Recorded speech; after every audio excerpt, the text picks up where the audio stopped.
नमस्कार, आप देख रहे हैं कोट न्यूज़ बुलेटिन। कोटपुतली में उपखंड अधिकारी सुनीता मीना आजकल पूरे जोशो खरोश से यहां की मुख्य समस्याओं को सुलझाने में जुटी हैं।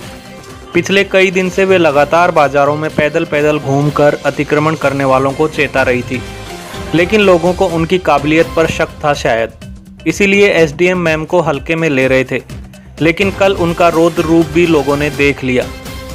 लेकिन कल शुक्रवार को उन्होंने दिखा दिया कि एक प्रशासनिक अधिकारी क्या कर सकता है।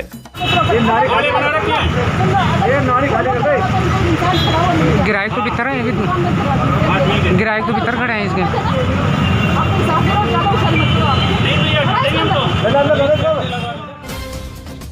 शुक्रवार शाम को वे बाजार में निकली तो दुकानों के बाहर 10-10 फीट तक रास्ते को भी अपनी बपोती मानकर बैठे दुकानदारों की सारी हेकड़ी निकाल दी। अग्रसेन तिराई से ज्योतिबा फुले चौराहे तक उन्होंने एक एक दुकानदार की पूरी खबर ली।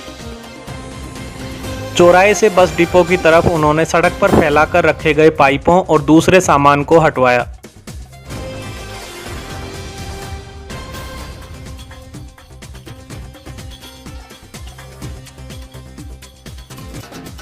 डाबला रोड पर आधी सड़क घेरकर जूस निकाल रहे लोगों को भी उन्होंने बता दिया कि भाई रास्ता आने जाने वालों के लिए है, जूस निकालने के लिए नहीं। डाबला रोड पर ही कुछ आगे बिल्डिंग मटेरियल वालों को भी एसडीएम मैम ने हिंदी में समझा दिया कि ईंट रोड़ी बेचनी है तो अपनी जगह में रखकर बेचो, न कि सरकारी रास्ते को अपना घर समझो।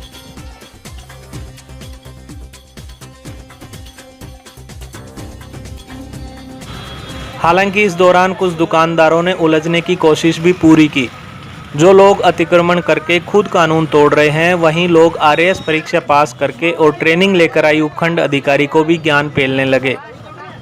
हमारा काम है सबके साथ न्याय होना चाहिए, ये नहीं कि एक के अन्याय एक के साथ हम एक भी चीज बाहर नहीं रखेंगे, लेकिन किसी भी दुकानदार के बाहर नहीं मिलना चाहिए। सबसे पहले आप कोई भी बाजार कोई भी रास्ते में कोई अतिक्रमण नहीं होना चाहिए।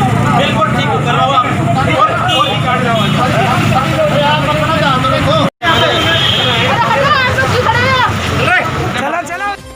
पिछले हफ्ते उन्होंने दुकानों के बाहर रखे बोर्ड वगैरह जब्त कर नगरपालिका में रखवाए थे, लेकिन आरोप है कि नगरपालिका कर्मियों ने सांठ-गांठ करके दुकानदारों को वो सामान वापस पहुंचा दिया। एसडीएम सुनीता मीना को जब इसका पता चला तो उन्होंने मौके पर ही पालिका कर्मियों को जमकर खरी खोटी सुनाई। कितने ड्रम थे, कितने वो थे? वो तो ड्राम उठाकर बड़े बड़े ड्राम डाले थे।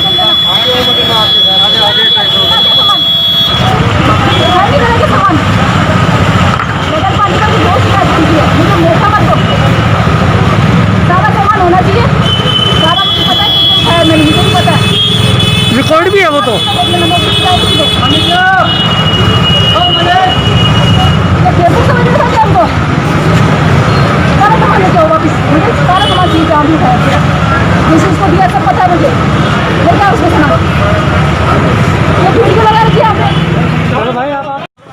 कोटपुतली में कोरोना पॉजिटिव मरीजों की संख्या लगातार बढ़ रही है, इसलिए उपखंड अधिकारी सुनीता मीना सोशल डिस्टेंसिंग की पालना न करने और मास्क न लगाने वालों पर भी पूरी सख्ती दिखा रही हैं।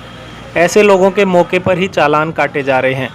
पार्क के पास एक मेडिकल स्टोर संचालक भी इसके लपेटे में आ गए, क्योंकि वे दूसरों को तो मास्क बेच रहे थे लेकिन खुद मास्क नहीं लगाए थे। कोटपुतली में एक बार फिर राउंड किया था। आप सब जानते हैं 2-4 बार मैं पहले भी जा चुकी हूँ, मैंने उनको समझाया भी है, लेकिन उन पर कोई असर नहीं दिखाई दे रहा था। तो आज मैंने सख्त कार्रवाई की है। साथ में मैंने कोविड को मद्देनजर रखते हुए मास्क और सोशल डिस्टेंसिंग नहीं रखने वालों पर भी कार्रवाई की है और उनके चालान भी काटे हैं। इसके अलावा जो व्यापारी बार बार अतिक्रमण को लेकर ठोस कदम नहीं उठा रहे हैं, मैं उनको एक बार दोबारा समझा रही हूँ कि वो ऐसा ना करें। कोटपुतली को स्वच्छ और साफ सुथरा बनाने में प्रशासन का सहयोग करें। बुधवार को एक मीटिंग रखूंगी व्यापार मंडल की और सभी मुख्य मंडल जो यहाँ पर हैं उनसे समझाइश करूंगी, और ये सब आपके सहयोग से ही संभव है। प्रशासन का सहयोग करें ताकि कोटपुतली को हम अच्छा बना सकें और कोविड से बचा सकें। लोग बताते हैं कि 2012-13 में जब रामोतार गुजर कोटपुतली के एसडीएम थे तब उन्होंने ऐसी ही सख्ती दिखाई थी। तब अतिक्रमण करने वाले खैर मनाने लगे थे, लेकिन मैं तब कोटपुतली में नहीं रहता था और मैंने वो दौर नहीं देखा था। लेकिन अब जब सुनीता मीना एसडीएम बनकर आई हैं और इन 2 हफ्तों में जो मैंने देखा है कोटपुतली में, उससे नाउम्मीद हो चुके इस कस्बे में उम्मीद की एक नई किरण मैं देख पा रहा हूँ। मुझे उम्मीद है कि बाहर से आई एसडीएम के जज्बे को देखकर स्थानीय दुकानदार और बाकी लोग कोटपुतली को, जो उनका अपना कस्बा है, उसको स्वच्छ, स्वस्थ, सुंदर और अतिक्रमण मुक्त करने में सहयोग करेंगे। Mahendra Saini, quote news. सावन के महीने में आज कई दिन बाद हमारे इलाके में जोरदार बारिश हुई। इस बारिश ने लोगों को गर्मी से तो राहत दी, लेकिन नालियों की सफाई न होने की वजह से ये बारिश भयंकर मुसीबत का कारण बन गई। सड़कें तालाब में तब्दील हो गई। कोटपुतली की तो हमने खबर दिखाना ही बंद कर दिया है, क्योंकि यहाँ बार बार खबरें दिखाने के बावजूद नगरपालिका के कानों पर कोई जूं नहीं रेंगती।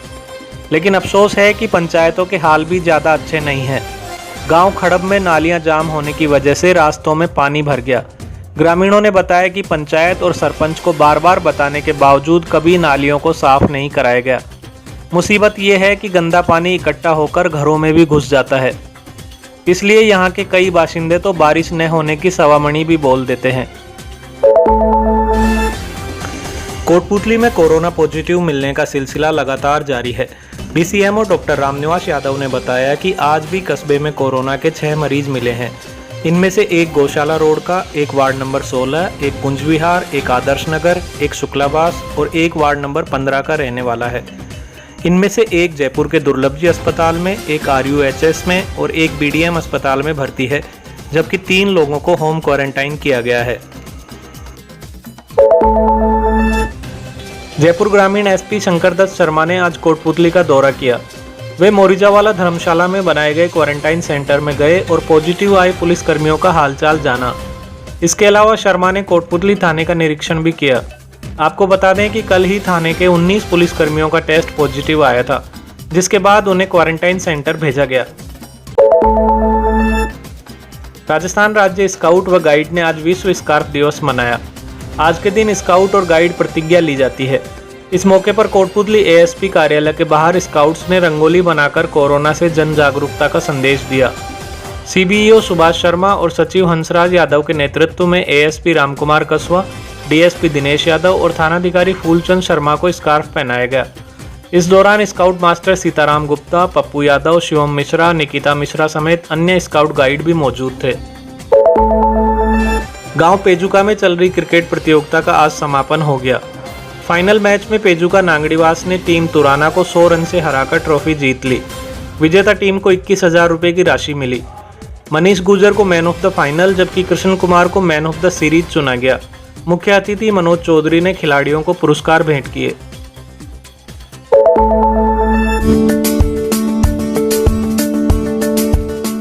Acres campus, more than 1,200 students, 150 plus teachers and staff, state-of-the-art classrooms, classroom coaching for NEET, JEE. My aim of life is to become a nuclear scientist. Activity room, I will join the army. art room, I want to be an artist. music room, I want to become a musician. modernized laboratories, dedicated cricket stadium and 4 practice pitches, fully air-conditioned girls and boys hostel, 23 buses for day scholars adjacent to NCR.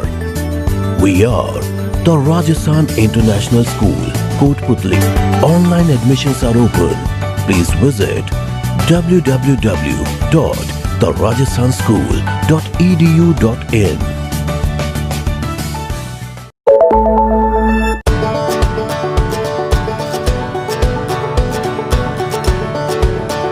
DPWS has left no stone unturned to bring to the doorstep of the learners an education cum extracurriculum package that would help them be future ready. DPWS provides world-class sports facilities like half Olympic-sized swimming pool, state-of-the-art badminton and basketball courts, skating rink. The school has GPRS-fitted buses. The school has blended learning with smart class facilities in each classroom. The music and instrumental classes have the latest technology. Children are taught guitar, congo, tabla, harmonium, and the list is endless. The art and craft classes help the children develop imagination and dexterity. The staff is highly experienced and well qualified to teach and impart knowledge to the 21st century learners.